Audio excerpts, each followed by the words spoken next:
We strayed from what got us to the top of the mountain, and it cost us greatly. In 2006, Bill Ford, great-grandson of Henry Ford and the man then running the company, made a painful self-assessment. I went to my board and I said, look, I need some help, because at the time I was chairman, I was CEO, I was COO, and I was president. I was wearing all the hats. And they said, well, what do you need? And are you looking for a CEO or COO? I said, I really don't much care. What I want is the right person. The right person was Alan Mulally, halfway across the country running Boeing commercial airplanes. Our new president and CEO, Alan Mulally. Alan? When the two men finally connected, they clicked immediately. But inside Ford headquarters, not everyone was sold on Mulally.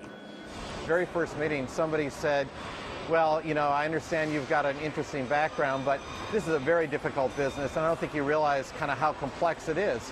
And Alan said, yeah, I think I do have a sense of how complex it is.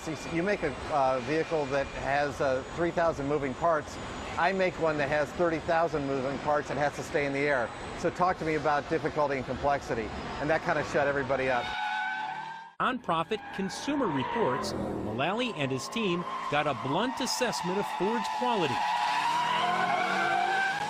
And blunt it was. If you compare a Ford vehicle now with a Ford vehicle 8 years ago, what's the difference? I wouldn't have touched a Ford vehicle 8 years ago. David Champion, director of automobile testing, didn't hold back from Mulally and his team.